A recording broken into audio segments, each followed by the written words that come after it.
How's it going, everyone? I know I haven't uploaded in a while, and I hope the few people watching this video have been doing great. For today, I wanted to put a bigger motor on this small car that I found in the garage. I'm gonna put a new motor and new electronics in it since the one that came with it, I don't have the remote. And yeah, they don't really work that well. Well, they do, but the ones I'm going to put in are going to be better. So the stock motor that came with it is quite small, but it still had plenty of power, for this small thing. But I'm going to put a 390 sized motor in it, and that's the size difference right there. I'm also going to change the servo and the ESC. The servo, this one doesn't work. It's actually broken. It's the one that came with the car, and I'm going to put a larger one in it. This one has more power. And for the electronic speed controller, I'm going to use this one that I made. There you can see the cables and everything that I made. And this is the original one that came with the car. But I like this one more. This one, I mean, it's been underwater. It's been in the cold and the heat and everything. And it hasn't broken or anything. It still works perfect. So I'm going to leave a video of me assembling everything, drilling the holes, bolting everything in. So I hope you guys enjoy. My first step will be to bolt the engine into the car, and I will be using this metal piece that came with the original motor. And this piece actually bolts onto the motor directly with threads. I don't know if you can see that, but it has threads right there. And this piece goes inside that line, that gap right there. That metal hooks into there, and I can't really get it in with one hand, but it goes in like that. Yeah, like that. And the motor will just hit it like that. And now I would also need to get the main gear attached to the drive shaft.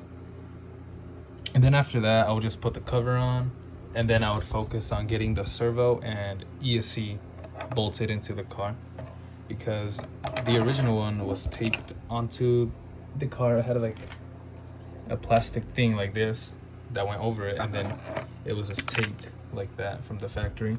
So I want it to be held firmly in place, so I'm going to put bolts and screws through. So I'm going to have to drill and bolt it on. All right, so I took a break and came to my favorite restaurant to eat a burrito.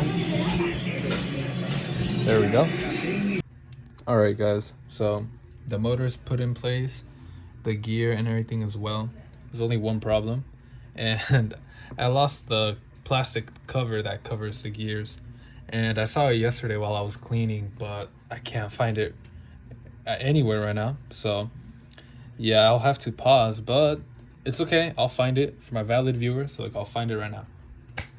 Boom, there you go, valid viewers. That's the part that I was missing, and I found it for you guys. So now we can get started again. All right, so I'm running into some difficulties. This metal thing right there has to go through the drive shaft and through the gear, and it's incredibly hard to get it in and not have it fall out. And I did it the first time, but I put the wrong bearing, and you can see they look extremely similar. I have a bunch of these, and it's supposed to have this one, but they're the same circumference, so this one actually fit. But since this one is larger, like in the outside, it wouldn't engage into the hole right there, and well, yeah, into this part right here. So I have to restart everything, and this part right here is incredibly hard to get it in and not have it fall out, but I'll get it through, don't worry, guys. I got it in finally. It took a while, but I did it. Now I just need to put the gear into the drive shaft, and if you can see right there, there's like a flat part that engages in the flat part right here in the middle, and that's what keeps it from slipping. So yeah, pretty neat now. There we go. I have the gear in, the correct bearing, everything is perfect right now. I wanted to show you guys the driving system of this actually. So let's pretend the motor was mounted on and the gear was spinning that other gear. It would look like this from the inside. can see everything in action. You can see the gears are engaged. My phone is not focusing, but you get the idea, hopefully. So I managed to get the differential locked up with the 4 screws it has, 2 right here and then the 2 other ones right here. And it was so hard getting them out at first because I accidentally put them from the bottom up and they were supposed to go from up to down, and it was so hard getting them out. I felt like they had Loctite, but I managed to do it. And I want you guys to see the gap between the 2 gears. And for that, so for this gear to make contact with this one, I have to unscrew the motor and move this side, like slide this so it's closer to the gear and it can make contact. So I'll show you guys how to do that right now.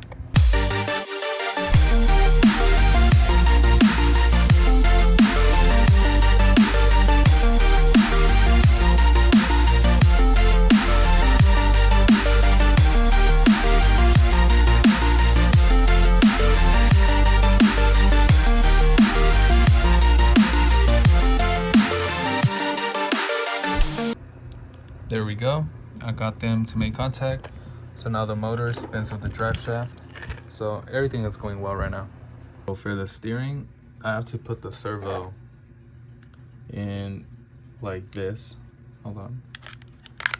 Like that. Because this part has to be pulled. Well, it goes like that. That's how it steers. And I don't have enough room, so I'm gonna have to take some plastic off from this part right here. And also have another problem now. The motor, I don't know, it's not working. Something with the connections. This part right here. I'll try to fix that, and if not, I'll use a different motor if I find one. But for now, it's either figuring out how the servo is going to go and where to take off the plastic from and where to put the holes for the screws. So this is the layout I'm planning so far. The servo right there, the battery, and the motor. The ESC will probably go on top again, but I'm not going to tape it on. I'm either going to bolt it on or zip tie it on, or something. I'll think about something.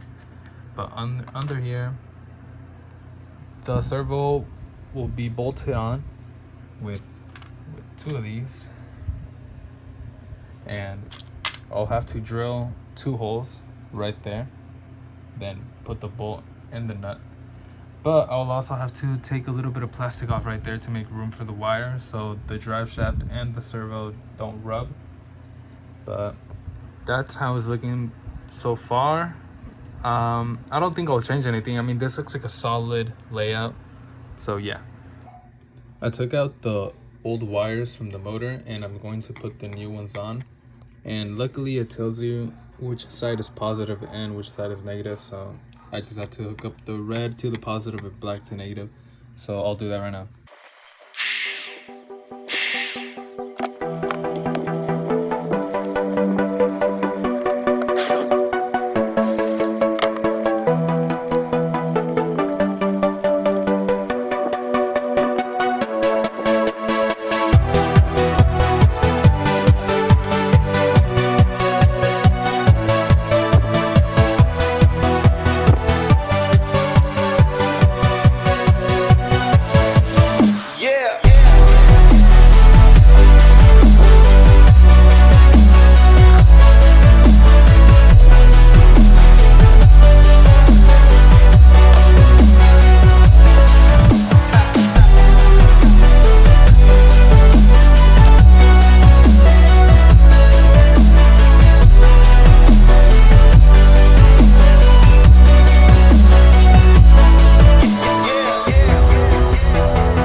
going to have to change the connection from this battery towards this one, because this connection does not fit with this ESC. And both batteries are the same voltage, just that this one has a higher milliamp hour than this one, meaning this one can hold the charge longer. And I also don't have my soldering machine with me, so I'm going to have to tie both of the ends together and then wrap copper winding around it and then put heat shrink on it. So hopefully it will turn out just fine. I don't see any problem with it. But yeah, that's what I'm going to do right now.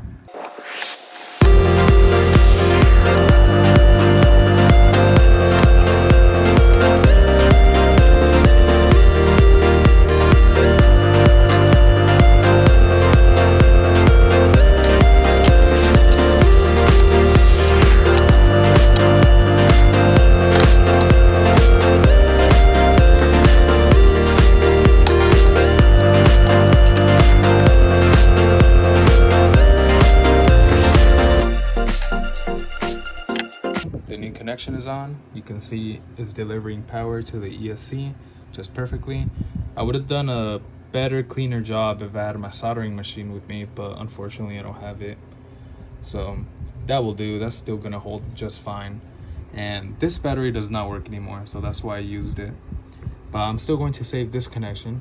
It still works and I could have other uses for it. But just don't try this at home, guys. It's highly dangerous, especially if you get a short circuit. These can blow up. But I've been doing this for a while. I know what I'm doing. But please do not try this at home. It's highly dangerous. So I got the steering to work right there. I've bolted it on, a bolt straight through and through the side as well. And it works great now, but I only have one problem now, and that's that the motor doesn't want to work. If I give it throttle, and you can see the ESC is receiving the signal, but the motor won't work. I think I did something wrong in the connections, probably one of these two. So I'll have to take it apart and rewire it again. But the ESC and the servo are good. I mean, the servo's bolted down. You can see that perfectly. It's a perfect line. So yeah, the battery goes in its original compartment. What I do want to do is bolt the ESC through the car, because I have a cover I made for it. Like, I cut it out and I could bolt it here, but the only problem is that the wires don't really, like, they're not long enough for it. So I'll have to find a way for that. But maybe I could leave it like this. I mean it would just look ugly, but it would work just fine. The original car had it taped on here. You could still see some tape right there. But I'll see if I bolt it on. But first I have to fix the motor. I don't know what's happening with it, but yeah, I'll show you guys when it's finished. So hey guys, I'm still trying to figure out the problem for the motor, but it's kind of strange. Right now I think it's a connection problem, because if I hold it like this and if I give it throttle, like, it beeps a little bit. I mean, the motor beeps when you give it throttle. It goes like, I can't really explain the sound, but you could hear it once I fix it. But yeah, it's definitely a connection malfunction. I don't know, actually, I don't know if it's in this part, these two, or these. I'm guessing it's in these, but if it's in this one up here, that's going to be pretty hard to fix. Not impossible, but pretty challenging. It's a very small part and doesn't have much space to work on. But yeah, I'll fix it for you guys, don't worry. Good news is that my connection was not the problem. My connection worked perfectly as it should have. The motor burnt down though, however, so that's the bad news. This motor doesn't work anymore, and it sucks because this motor is the newest one I've had in this size. So I'll have to look for another one that's the same size. I have one, but the shaft is bent a little bit because it came with the metal gear, and I think it was like welded or pressed on. It was pressed on, I believe, and it was very hard to get out. And when I did get it out, I bent the shaft, so I'll have to bend it back with some tools I have in the backyard. But yeah, this connection works. I plugged it in with a different motor, and this motor worked with the throttle and everything, so the connection is good. And when I tested this motor out with a 12-volt battery, it wouldn't turn on, and I could see smoke, and yeah, the bushings are burnt inside. So yeah, I'll make a video tomorrow when I find the other motor and bent the shaft back. I'll try to fit it in here and reconnect everything so we can give this thing a test run, and we'll pretty much be finished with it. Yeah, so I was able to find the other motor, and as you can see, the shaft right there is bent to the left quite a bit, so I'll try to fix that right now. So I have the motor put in place now tightly, and I have 4 different types of pliers, so I'll try to see which one I can use the best to bend this thing back. There's my dog, and yeah.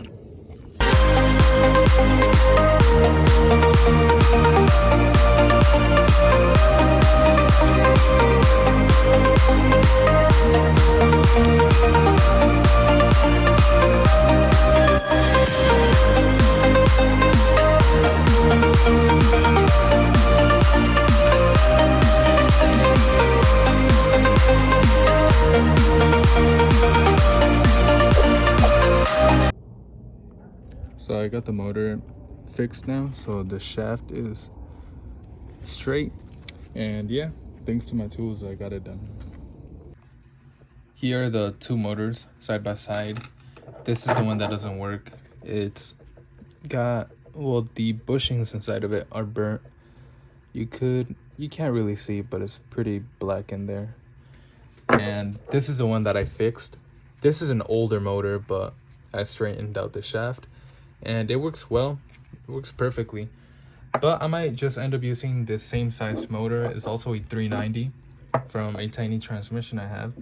And the only reason I'm going to use this one is because it already has the wires soldered in place, so I could just put my connection on it easier and just move this motor that works inside of the case of the transmission. So that's what I'm going to do right now. I also like this motor because it has a built-in fan already, and these don't. These require a heat sink, and I'll show you guys what that is later on in the video. But I'll probably use this one with a heat sink as well too, just so it stays cool, because they do tend to get pretty hot. And I'm also going to make the wires for my connection longer, and I'm going to put heat shrink on it with coils around the connection, so that's going to turn out pretty good. I'll show you guys the clips of me doing it.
Alright guys, So I have most of the car assembled already.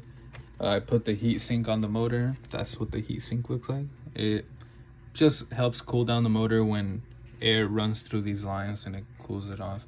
I put the new connection on it. I bolted the ESC to the car so it's solidly put. I put oil inside the gearbox, some fresh oil. And I checked the servo, everything is working well. All I need to do is just charge the battery and then we can take it on a test run and see how it runs. But yeah, that's pretty much the finished product.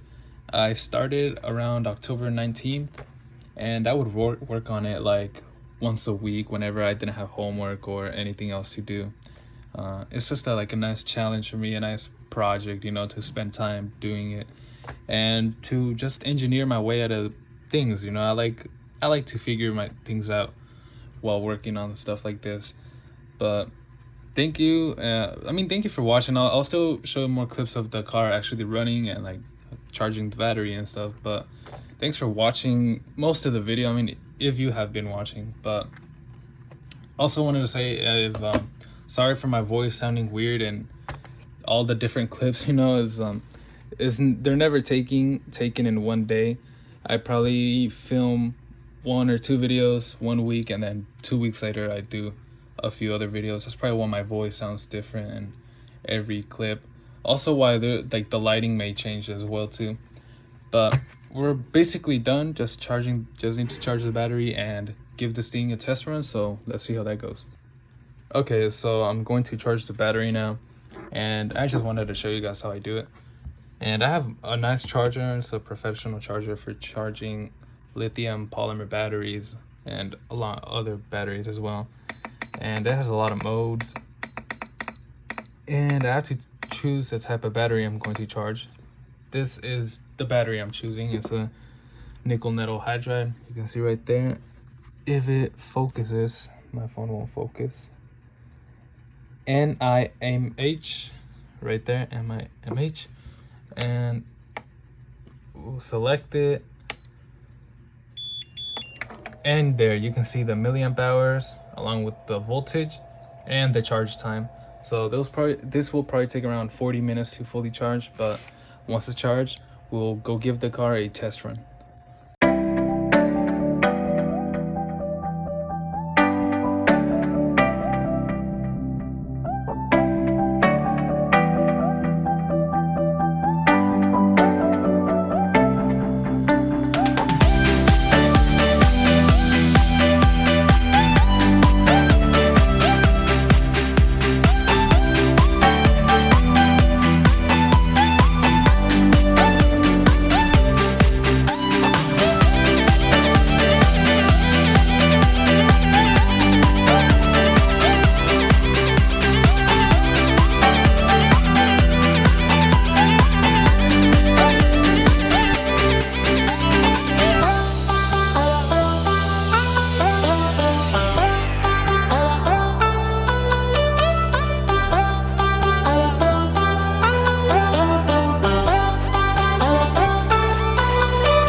Alright guys, so here's the car. It worked pretty good. We drove it for quite a while and we took it through puddles and mud and dirt, and yeah, it worked pretty good, so it was a success. I just need to wash it now because it's quite dirty, so yeah.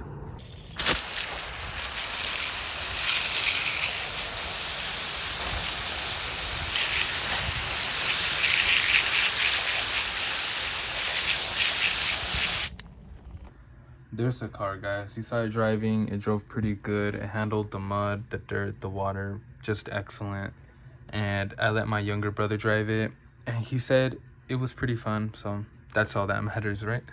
And the motor that I put on it has plenty of power. It was able to spin out all 4 wheels, considering it's an all-wheel drive car, which is pretty impressive. This thing is pretty heavy for its size. I'd say probably 3 to 4 pounds around there. And the electronics are also built right. I mean, they're meant to handle water, and I also built it to be able to be waterproof. We still have steering and we still have throttle. So it turned out well. Like I said, it was just a fun little project for me to, you know, distract myself when I'm not doing homework or dealing with anything. I like to work on stuff like this just for fun and try to engineer my way out of things like this. Like these electronics, none of this is made for this car, but I built it in. I found a way, just engineer it, you know. And it was fun, you know. It's fun to do this for me, at least. But I wanted to say thank you so much for watching, guys. Even if you didn't watch all the video, that's okay. I know I'm not the best at editing or filming because I don't take much time to make the video. I mean, if I dedicated more time, I'd be a bit better, maybe. But I'm still grateful for everything. So hopefully you guys enjoyed, and if you guys have any recommendations for a future video, you could let me know down in the comments, and I'll be more than happy to make a video for you guys. But thank you so much again, and thank you so much for watching. Take care.